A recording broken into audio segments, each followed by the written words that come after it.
সিরাজগঞ্জের শতবর্ষী রতনকান্দি হাটের ইজারা নিয়ে চলছে জটিলতা। সদর উপজেলা নির্বাহী কর্মকর্তার বিরুদ্ধে বিধিমালা অমান্যের অভিযোগ স্থানীয়দের। শঙ্কা এতে হাটের রাজস্ব হারাবে সরকার। আর ইউনোর দাবি কঠোরভাবেই মানা হচ্ছে নিয়ম। শেকড় থেকে শিখরে। সিরাজগঞ্জে যমুনা পাড়ের শতবর্ষী রতনকান্দি হাট বসে প্রতি সপ্তাহে বুধবার। ভোর থেকে গভীর রাত পর্যন্ত চলে কেনাবেচা। কয়েক বছর ধরেই হাটের খাজনা আদায় নিয়ে আছে নানা অভিযোগ। এবার চলতি বছরের ইজারা নিয়ে দেখা দিয়েছে জটিলতা। অভিযোগ উঠেছে ইজারাদার নিয়োগে বিধিমালা মানা হয়নি, দেয়া হয়নি পত্রিকায় বিজ্ঞপ্তি, করা হয়নি হাটে মাইকিংও। আমরা এগুলো কিছুই জানি না, আমাদের কোনো নোটিশ করা হয় নাই।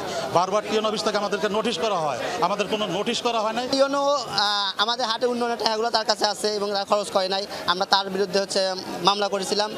এই জন্য তিনি ব্যক্তিগত আক্রোশে এবং কিছু হয়তো ধামাচাপা করার জন্য এবার ইউনো মহোদয় সম্পূর্ণ অনিয়ম করে হাটের টেন্ডারটা দিয়েছে। একই দিনে যে দিনে ফর্ম নিছে একজন যিনি ডাকছেন আনকি, ওই দিনই উনি টেন্ডার ড্রপ করা নিছে। ক্ষমতাসীন দলের ছত্র ছায়া থেকে তিনি আজকে হাট তাদের ইচ্ছা মতো পরিচালনা করতেছে। হাটের দরপত্র কমিটির এক সদস্যের ভাষ্য, একক দরপত্র থাকায় কিছুই করার ছিল না। আর নতুন ইজারাদারের প্রতিনিধি স্থানীয় ইউপি চেয়ারম্যানের দাবি, নিয়ম মেনেই সব হয়েছে।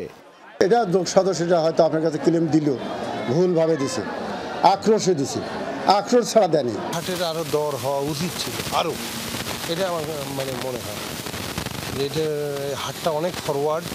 সদর উপজেলা নির্বাহী কর্মকর্তার দাবি, বিধি মেনেই নতুন ইজারাদার নিয়োগ দিয়েছেন। অস্বীকার করেছেন অনিয়মের কথা। এটা তো ওপেন টেন্ডার, আমরা তো কাউকে জোর করতে পারবো না যে আপনি এখানে টেন্ডার ড্রপ করেন। আমাদের যে টেন্ডার ড্রপ করবে এবং সেটা দরপত্র মূল্যায়ন কমিটি আসছে, সেখানে তো কমিটির বাইরে ইউনোর তো একা কোনো কিছু করার সুযোগ নেই। 2021 সালে হাটটিতে সর্বোচ্চ দরপত্র হয় 77 লাখ টাকা। পরের বছর তা 1,66,00,000 লাখ। 2023 সালে 94 লাখ টাকা। আর চলতি বছর হাটের একক দরপত্র 91 লাখ টাকা চূড়ান্ত হয়েছে। ওবায়দুর রহমান, যমুনা নিউজ।